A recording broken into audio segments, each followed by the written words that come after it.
I am Babylin and welcome to my YouTube channel.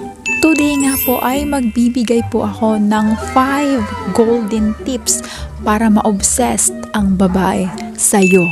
Kaya kung gusto mong malaman kung paano ito gawin, ayan, panoorin at tapusin mo lang po itong video. Bago po natin yan simulan, ayan, sa mga hindi pa po nakakapag-subscribe sa aking YouTube channel, ayan, mag-subscribe na kayo at i-click nyo rin ang bell button para sa mas marami pang information and videos na inyong mapapanood. So ayan, simulan na nga po natin ang 5 tips para mabaliw or ma-obsessed sa'yo ang isang babae. Ano nga ba ang dapat gawin para ma-obsessed siya sa'yo? Number 1 is to play hard to get. Yes boys, hindi lang babae ang nagpapa-hard to get. Dapat kung gusto mong ma-obsessed sa'yo ang isang babae ay nagpapa-hard to get ka rin. Dahil nga gusto ng maraming kababaihan ngayon ang na-challenge sila. Kumbaga, sila yung naghahabol sa'yo. Yung parang nagpi-play ka ng as cold-hearted person kagaya ng mga pinapanood nilang teleserye or Korean dramas. Yung pakiramdam na hindi siya mapakali at tinatanong niya ang sarili niya kung bakit hindi mo siya nagugustuhan. Kaya kapag ginawa mo yon, tsak, nahahanap-hanapin ka ng isang babae.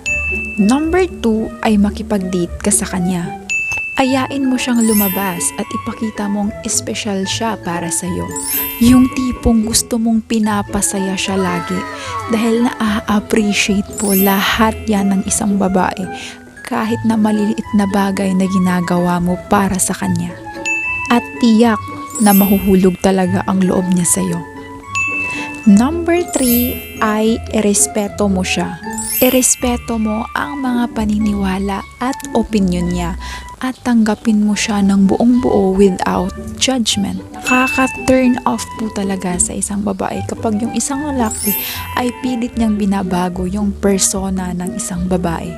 At intindihin mo ang ugaling meron siya.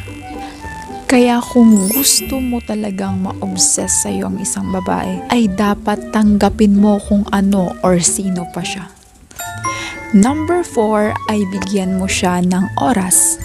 Napakahalaga po ng oras para sa aming mga babae. Kaya kung gusto mong mahulog ang loob niya sa'yo at ma-obsessed siya, bigyan mo siya ng panahon at sapat na oras. Na parang siya ang nagsisilbi mong pahinga sa nakakapagod na mundo.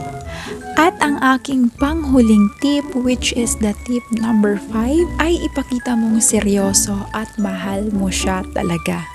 Dahil alam nyo, ang mga babae ay talagang nalalaman nila kung seryoso ba talaga yung lalaki sa kanila dahil sobrang lakas ng instinct at gut feel ng mga babae.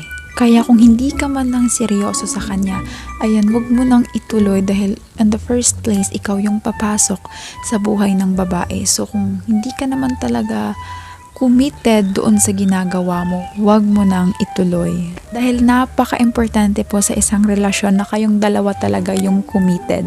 Ayan, sana ay may mga natutunan kayo sa aking video. Sa mga gusto pong mag-request, pwede po kayong mag-comment dyan sa baba sa mga gusto nyong ipapagawa pang mga video in the future. Ayan, thank you so much for watching. I hope that you like, you share, and you subscribe for more videos. Thank you!